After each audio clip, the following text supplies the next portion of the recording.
El que ama su vida, la perderá. Pero el que aborrece su vida, éste la ganará. ¡Wow! ¡Qué expresión tan extraña! ¿Quién la dijo? Jesús, el maestro de la vida. Y la dijo justamente a portas de ser capturado y crucificado. Amigos, muy buenos días, un saludo especial. Estamos aquí nuevamente con ustedes hablando de el maestro de la vida. Así es, el campeón del Gólgota, aquel que venció la muerte, aquel conquistador que pudo liberar a todos aquellos que estábamos cautivos de nosotros mismos, de nuestros miedos, de nuestros desaciertos. Hoy estamos aquí para predicar, que significa básicamente enseñar, ilustrar el mensaje poderoso de Jesús. El mensaje de hoy se llama una vida apasionada. A veces algunos piensan que seguir a Cristo es ser aburrido, pero quiero decirles que es todo lo contrario.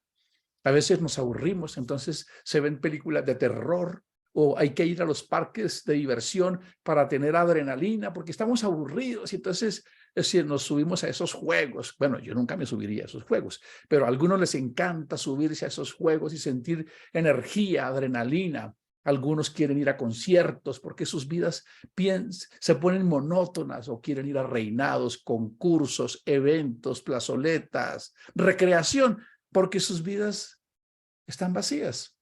Pero cuando seguimos a Cristo, la vida se vuelve apasionante. Es todo lo contrario. ¿Por qué? Porque entendemos que estamos militando. Así es. El apóstol Pablo lo expresa muy bien cuando dice, ninguno que milita en el reino de los cielos, en las cosas de Dios, se enreda en las cosas de este mundo. Es decir, ya empezamos a entender que somos una especie de élite espiritual que tiene las mismas características de lo que significa estar enrolado en las filas militares. El estilo de vida cambia y ya no vivimos para nosotros. Tenemos que ceñirnos a esos protocolos y a esas políticas que están establecidas para todos aquellos que hacen parte de la milicia, de las armas, de la infantería, de la caballería, de la artillería. Bueno, el apóstol Pablo toma muy bien estas expresiones. Pero lo que acabamos de ver, queridos amigos, son las expresiones que el Señor Jesús le compartió a sus discípulos. Así es, él dice lo siguiente, que necesitaba pasar por un precio muy alto. Bueno, ayer estuvimos mirando básicamente cómo ser determinado y vimos cómo el Señor Jesús tuvo que enfrentar todos esos sufrimientos, todas esas circunstancias, todo aquello que quería hacerlo desistir de su propósito. Como si nuestra vida fuese un videojuego en el que tenemos que vencer obstáculos para ir conquistando y creciendo más.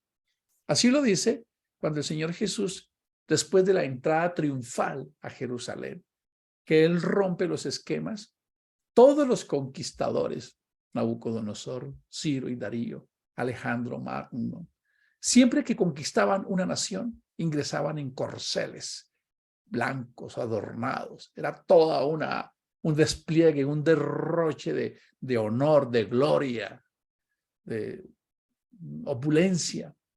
Pero el rey del universo, el rey de reyes y señor de señores, decide ingresar en un burro. ¡Wow!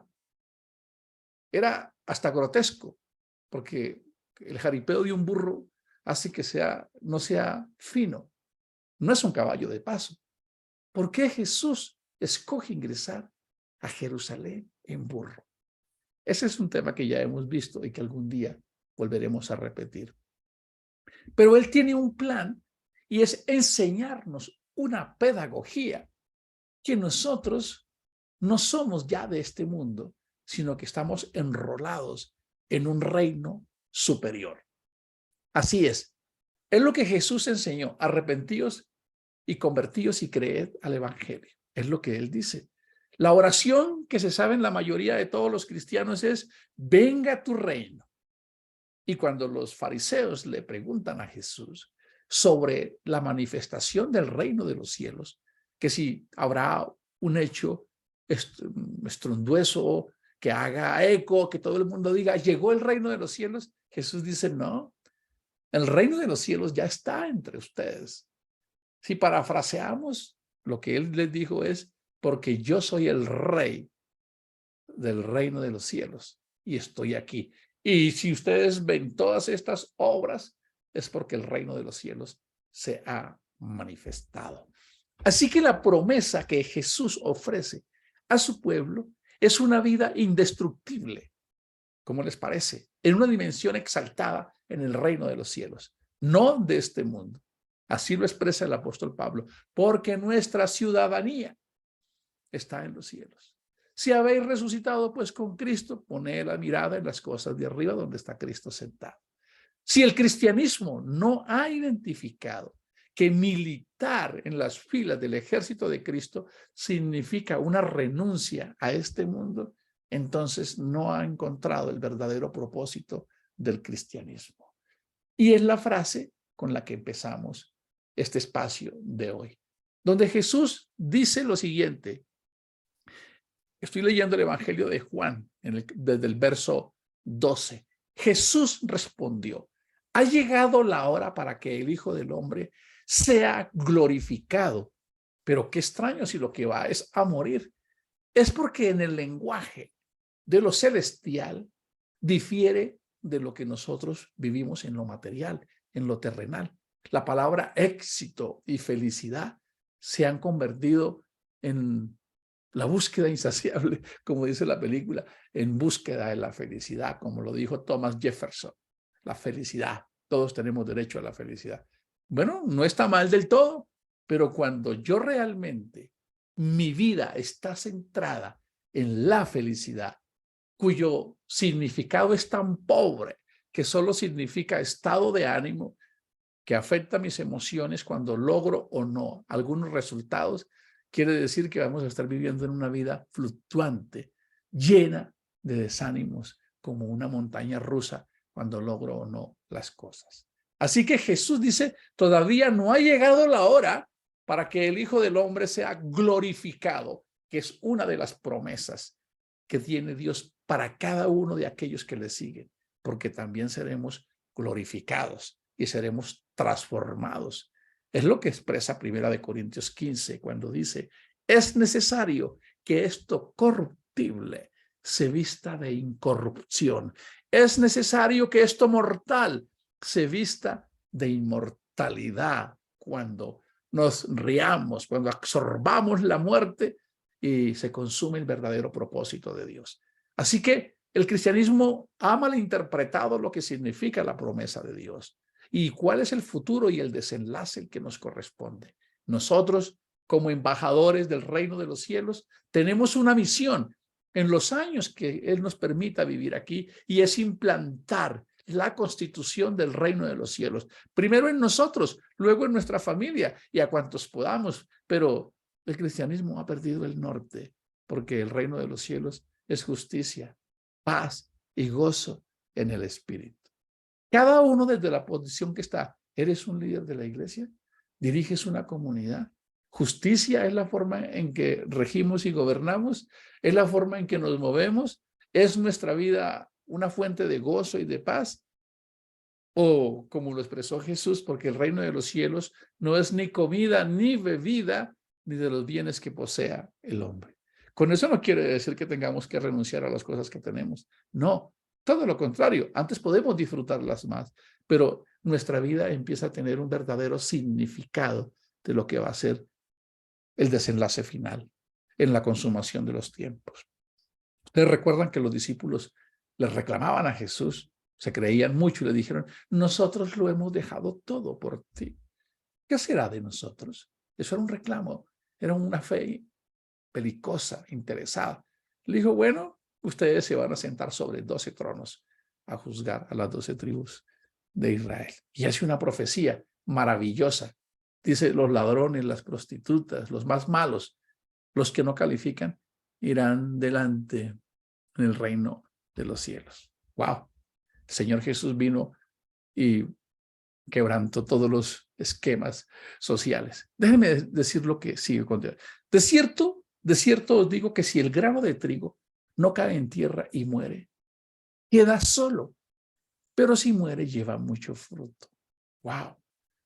Él estaba hablando de su propia vida, que tiene que morir. Y esa es la pregunta para todo aquel que ha decidido militar en las filas del Maestro. ¿Has muerto al mundo o todavía amas el mundo? Cuando hablamos de amar al mundo, no quiere decir que odiemos el planeta y las cosas. No, no es lo que quiere decir. Cuando hablamos de mundo, estamos hablando de un sistema que el apóstol Juan, el amado, lo escribe allá en una de sus cartas. Porque el que ama al mundo es enemigo de Dios, porque todo lo que hay en el mundo, los deseos de los ojos, los deseos de la carne y la vanagloria de la vida, son del mundo y no de Dios. Y las cosas del mundo pasan y se quedan aquí.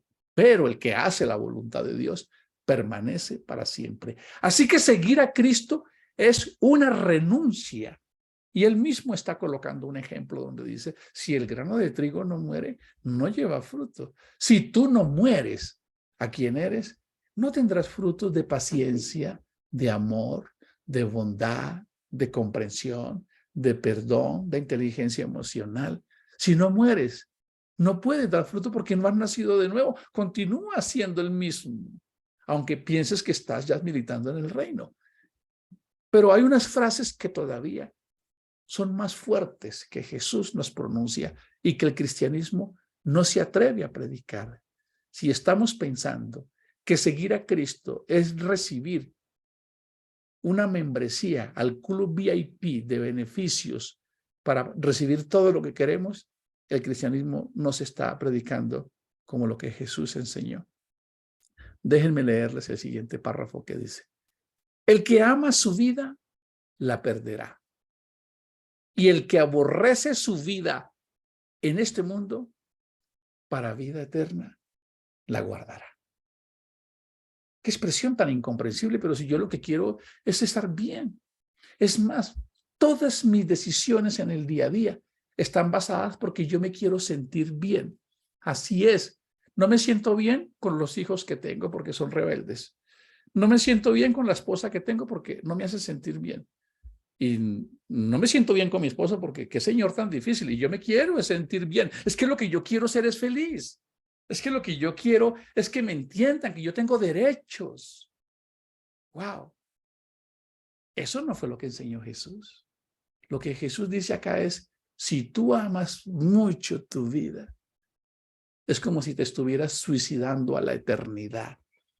Pero si tú aquí la aborreces, que prácticamente es una renuncia a casi esos deseos que siempre son los que nos llevan a tomar decisiones. Sé que este mensaje es desafiante, pero es lo que Jesús está enseñando.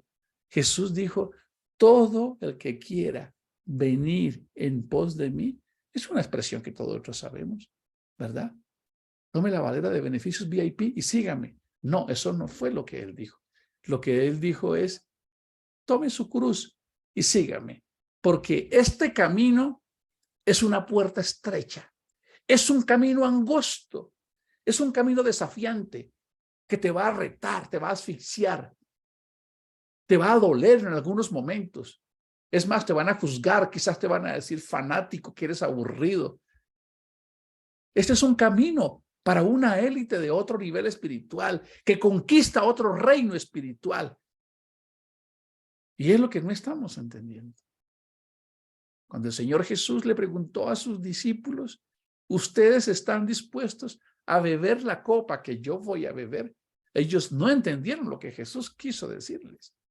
En la mezcla de unos hombres que en los primeros 3 años y medio no buscaban sino los tesoros del reino, porque en las conversaciones Jesús los encontró varias veces repartiéndose el reino. ¿Quién sería el mayor entre ellos? Juan, Jacobo y Pedro habían armado una rosca ya, se querían atornillar, habían utilizado tráfico de influencias, habían enviado a la tía de Jesús a decirle, cuando tú estés en tu reino, por favor, danos una manito que estos dos se sienten Es decir, tú eres el mero mero, pero que uno esté a tu derecha y otro a tu izquierda, porque necesitamos popularidad, necesitamos estar bien. Mira que te hemos servido, somos cristianos, y lo que yo entiendo es que cuando uno es cristiano, Dios lo bendice.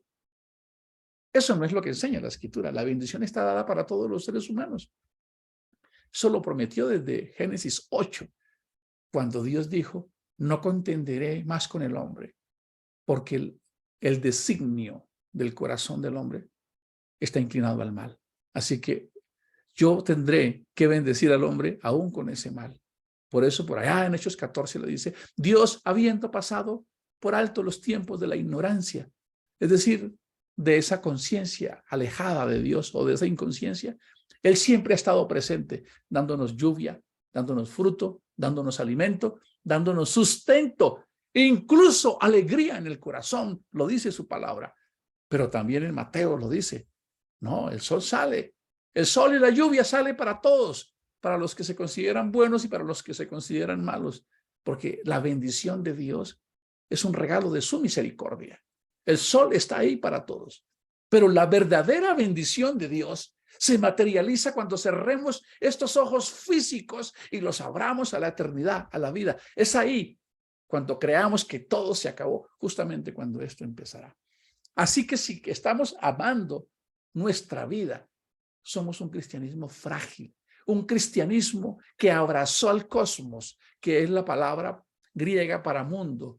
Abrazamos la vanidad, los sentidos nos han reducido, queremos vivir en una zona de confort, no queremos que nada nos incomode. Y Jesús dijo, cualquiera que no esté dispuesto a dejar padre, madre, hijo o bienes por mí, no es digno de mí. Es hora de que el cristianismo resignifique justamente lo que representa ser cristiano y ser hijo de Dios. Significa una renuncia total. Él se está colocando como ejemplo. Y lo que él quiere decir, si yo no muero, todo se pierde. Porque solo cuando morimos a nuestro ego y a quienes somos, es que empezamos a ver los resultados. Es cuando empezamos a ver los frutos. Es cuando le decimos como el mercader de perlas, cuando Jesús coloca esta parábola, es como el reino de los cielos, es como un mercader que compra perlas, que vive en su vida, compra, vende, su vida es buena. Pero un día se encontró con una perla, una que él no sabía que existía. Y dice que lo dejó todo, lo entregó todo, lo vendió todo, abandonó su negocio, compró esa perla y se quedó con ella solo. Es lo que Jesús nos está diciendo, que cuando nosotros conocemos el reino de los cielos y nos enrolamos, como cuando vamos al servicio militar, que juramos bandera y nos paramos allá en la milicia, ya nos han entrenado y nos dicen, ustedes deben estar dispuestos a ofrendar sus vidas por la patria. Pues Jesús nos está reclamando lo mismo. El que ama su vida, la perderá. Si estás buscando solo la felicidad, es que yo me merezco ser feliz, es que yo también tengo derechos, pero ¿quién dijo que yo no puedo ser feliz? Pero quiero decirles que no es que tengamos que ser amargados. Si existe una vida desafiante, si existe una vida llena de pasión, una vida de aventuras, es caminar con Cristo, es convertir todos esos miedos, esos retos, encontrándonos con Él. ¿O ustedes creen que la vida de Jesús fue un tour vacacional? Solo para empezar su ministerio fueron 40 días. Él quería ser dueño de sí mismo. No quería que su felicidad dependiera del entorno, sino de él mismo. Él aprendió a encontrar placer en sí mismo. La humanidad de hoy no encuentra placer en sí mismo. Por eso orar se ha convertido en un reto y un desafío apoteósico, porque quedarnos media hora o una hora solos en un sitio meditando en él se ha convertido en un desafío. Necesitamos estar conversando con alguien, necesitamos estar tomando café en un centro comercial, necesitamos estar conectados a una red, necesitamos ver una serie, necesitamos volver a encontrarnos, a meditar. Jesús controló su entorno y el placer lo descubrió en sí mismo. Y me parece maravilloso que, como dice su palabra, para escoger a sus discípulos, dice que pasó, Lucas 6:12, en aquellos días fue al monte a orar y Jesús oró un ratico. No, Jesús no oró un ratico. Pasó la noche orando a Dios. Pasó la noche orando a Dios. Déjenme meditar en eso, por favor. Pasó la noche orando. Ahora cuando vemos a Jesús, ¿qué se habla de Jesús? Jesús fue exitoso. Hay que sacarlo por la televisión. Mire ese estilo de vida que llevaba. Siempre impecable en sus vestidos, su sonrisa, sus dientes como un piano, su abdomen, el sitio donde vivía, su imagen. Tenía muchos seguidores. El perfil de Jesús decía, varón de dolores y experimentado en quebranto. Gracias, Jesús. Porque esta filosofía de vida hace que cualquier ser humano pueda cantar en medio de la miseria. Alguien que ha entendido el mensaje de Cristo y se enrola, milita, puede sobreponerse al punto que Jesús dijo, ni las mismas puertas del infierno ni de la muerte representan algo para ustedes. El escritor a los hebreos lo expresó muy bien. El mundo no es digno de ustedes. Así lo dice. No eran famosos, no eran reconocidos, no tenían propiedades, vivían expropiados, parecían andrajosos, pobres, mendigos, eran perseguidos, perdían sus familias, algunos morían, pero el mundo de entonces no era digno de ellos. Y termina en el capítulo 12, para todos aquellos que estamos siguiendo a Cristo, entendiendo que los teólogos llaman el capítulo 11 de Hebreos la galería de los héroes de la fe, termina diciendo, teniendo esta multitud de testigos, wow, teniendo la historia de todos estos hombres que entendieron qué era el cristianismo, espero que su ánimo no desmaye cuando tengan que enfrentar pequeñas circunstancias de la vida cotidiana, de forma y de vanidad y de sentido. Y más bien cuando quieran desmayar, considerad, expresión que quiere decir, pongan la mirada en Jesús y piensen cómo fue su vida de contradicciones y de sufrimientos y encuentren las razones, las reservas suficientes dentro de ustedes de esa llenura de Cristo para seguir adelante. El cristianismo es más que prosperidad. Pero tengo una buena noticia. Por eso cuando Jesús predicó un mensaje parecido a este, querido amigo que me está escuchando, todos empezaron a ir. Porque dijeron, eso no fue lo que me enseñaron. Ese no es el cristianismo que yo quiero seguir. Y Jesús les predicó este mensaje tan duro que esa multitud que solo iba a buscar a Jesús por las cosas que Él les daba, dice que se fueron disipando, se fueron yendo. Y los discípulos se preocuparon. Ay, vamos a dejar de ser populares. Esta iglesia no va a crecer, Jesús. Haz algo porque se están yendo todos. Por favor, llámalos y diles que no es tan duro.